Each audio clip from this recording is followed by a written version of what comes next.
bodily fluids. Now, I've done some research on it, and a report was saying that that is simply not true. It has infected 4 or 5 countries: Sierra Leone, Guyana, Liberia, and 2 other African nations. It's infected, and millions of people are dying, and it's not being reported. This is the whole issue with me in mainstream media. Someone's reporting in the chat room right now, it's saying 5 countries, and Ebola has spread by air. So they're saying that it's becoming airborne. What's your take on that? Because I see you post a lot about that too. You know, and that's the really bad part. And what about the woman that was on the run? She somehow escaped, and she's infected, and they can't find her anywhere. And that's scary. Yeah. So the main problem with this, and here we go again. It's cause for a global catastrophe, because once it goes airborne and you get so many people infected. I was talking to some people the other day again about this, where I'm like, what if you wake up in the morning and there's a presidential address that says, stay in your homes. As of 9 a.m. Eastern Standard Time, the United States is under martial law. I mean, do you have the preparations? Do you have the means to, most pandemics, even some of the worst ones like smallpox or weaponized this or that, it would take a pandemic or even a natural one at least 90 days to run its cycle and burn out. Do you have 90 days worth of supplies where you don't have to leave the house, period? Because everything would be affected. And liquid petroleum, I believe, would be the mother of all dominoes, because when the trucks stop running, there's no fuel at the fueling stations, there's no, power anywhere. Eventually the grid's going to be shut down because of the enormous workforce that it takes to maintain it. The global internet that runs railroads, GPS, shipping supplies, food to your local grocery stores. It's another scenario where you better have a plan. Yeah, that's very true. You need to have a plan. I have a couple of questions coming in through the chat, Tom, so I'm going to read them off here. And the first question is, what got you into this field? Someone's asking, what made you get into doing the bunker report, and what was the hardest part of your job, of this job? Well, I guess I couldn't call it a job as much as a hobby, and I've always been into survivalism ever since I was a young man. And what got me really going into this, and it was when I met John through a friend of mine, and he started reporting so much on Yellowstone and what's going on out there, because he was doing his own seismic activity reports and everything else, and he's actually proved that there is a lot more going on out there than what's really being reported. And whether it be the mainstream or even on the internet, you have a lot of people out here that claim they know this and know that, and they know when there's going to be an eruption, or they know when there's going to be a solar flare. And these people, if they don't have proof, they're simply lying to you. Where John has actually showed me actual proof that there are serious changes going on. And a lot of other people, I mean, if you look into people like Guy McPherson with climate change, and just so many other things that are just coming down the pike, it's just swarms us all at one time. And that's what kind of got me to, start posting on, or open up Bunker Report and start posting daily, so that we can get so many people in there and everybody trades information and shares information. I mean, I look through a lot of people on Bunker Report, and I talk to them all very frequently. And I mean, I have lawyers and doctors and just, you name it, people from all walks of life who want information and want the reality of a situation. They don't want it candy-coated. They just want it right out there, real, so that they can make a plan for themselves and their family. That's important. It's very important to do that. I have one more question coming in. Hold on, let me bring it up. I've got 5 screens running right now. Someone's asking, if Yellowstone were to erupt, would it cause like a nuclear winter? So back to Yellowstone we go. Yes, actually it would, and even like I say, that just the Lava Creek eruption. If you look at cubic kilometers of ash going into the atmosphere, you're looking at the Yellowstone Lava Creek eruption was 1,000 kilometers. Now, what that does, what's different, is it goes up into our atmosphere and into the stratosphere. And the gases from that, this is the problem. It's not so much the ash will circle the globe in our atmosphere, but it's sulfur dioxide that'll circle the globe, which is what causes a cooling period. So yeah, nuclear winter, yeah, it would be about the same scenario, but it would be an enormous nuclear winter. And it would actually last longer than an actual nuclear winter would. Scary. That's scary, to think about that. I can't imagine. When you talk about shutting down, growing seasons for 2 or 3 seasons, I mean, you need to have, at bare minimum, 2 to 3 years worth of food storage. And that's hard to do. And then what you're doing with the rice, Linda, and the beans, hey, stack it high and stack it. I know.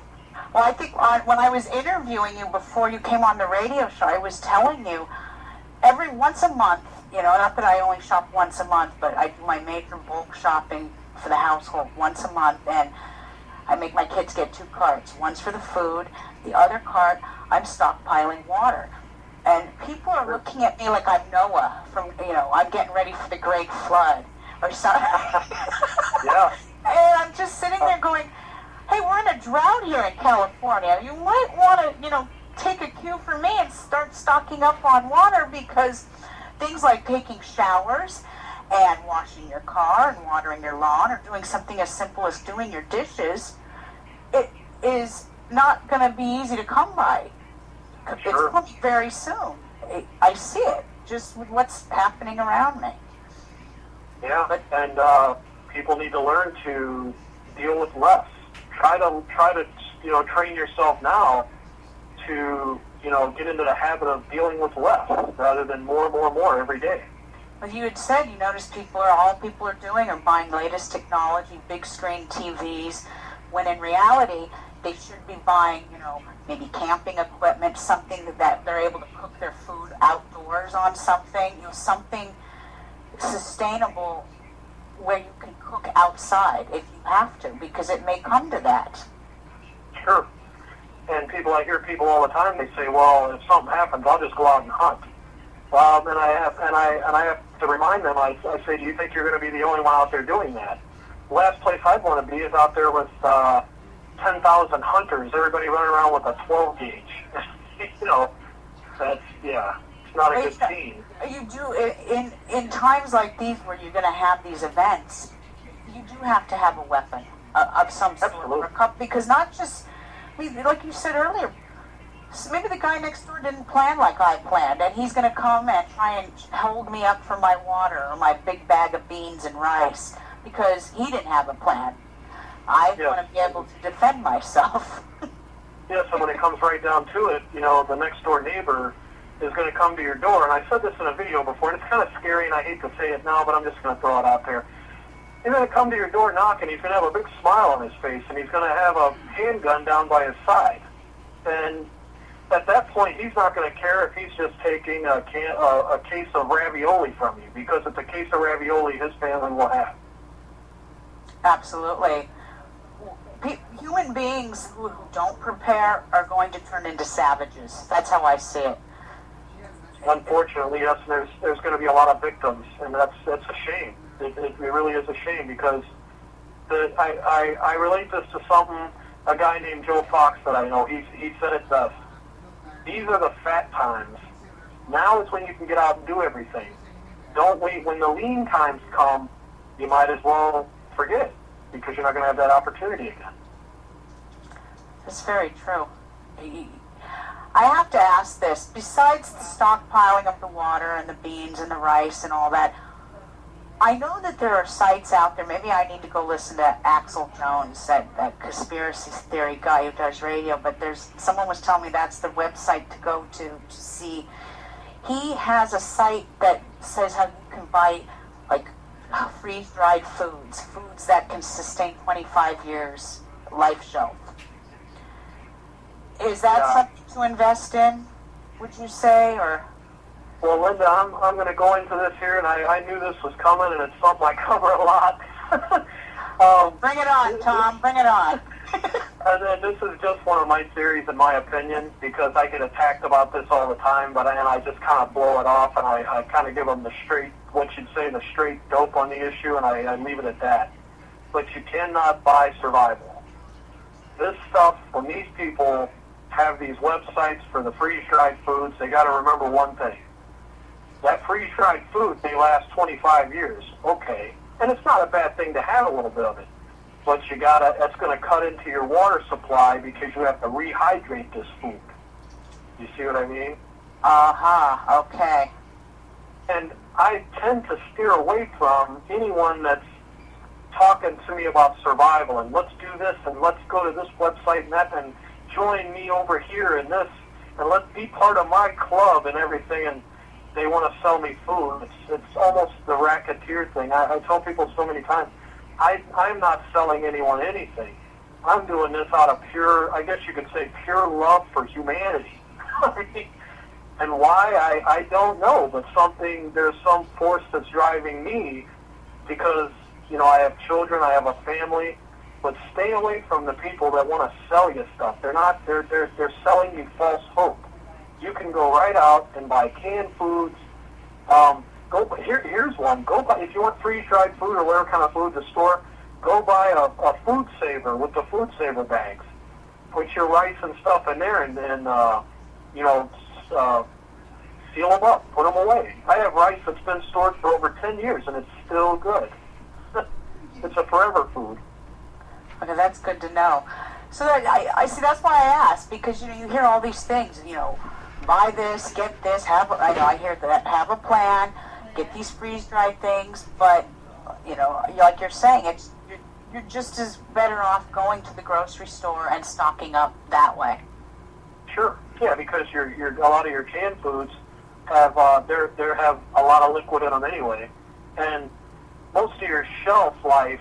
And I learned this from doing research into a lot of retailers and actually going and talking to people that are into retail and people that's up on the food chain and they're making big money selling food back and forth in the grocery stores, is that most of your shelf life is all bullcrap anyway.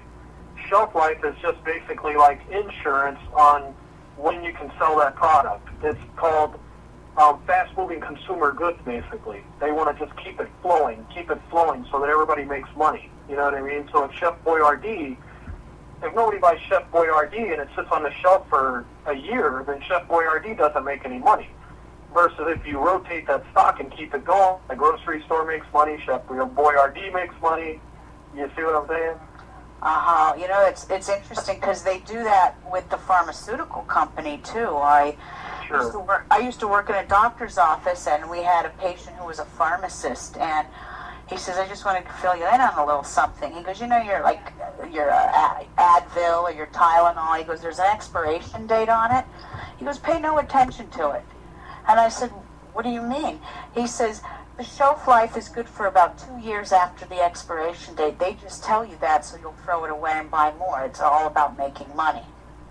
That's right, yeah, because we live in what you would call an infinite growth paradigm. If there's no growth, then everything stops, and it requires the system we live under. It requires infinite growth. It's meet or beat last year, no matter what. Wow, that's true though. He told me some interesting things, and I think that also pertains to prescription drugs as well, not just the over-the-counter. There's a shelf life on that too, and I remember last summer I had gotten bit so bad by mosquitoes that I was having this allergic reaction, and I had medication that was like a year expired, and I thought, I don't really want to go to the doctor. I don't have the money to go to the doctor. I'm going to try it, and sure enough, it worked. It wasn't really expired. So remember that, folks. It's all a big joke, the expiration dates on things. Yeah, and if somebody's trying to sell you survival, I would probably tend to stay away from that type of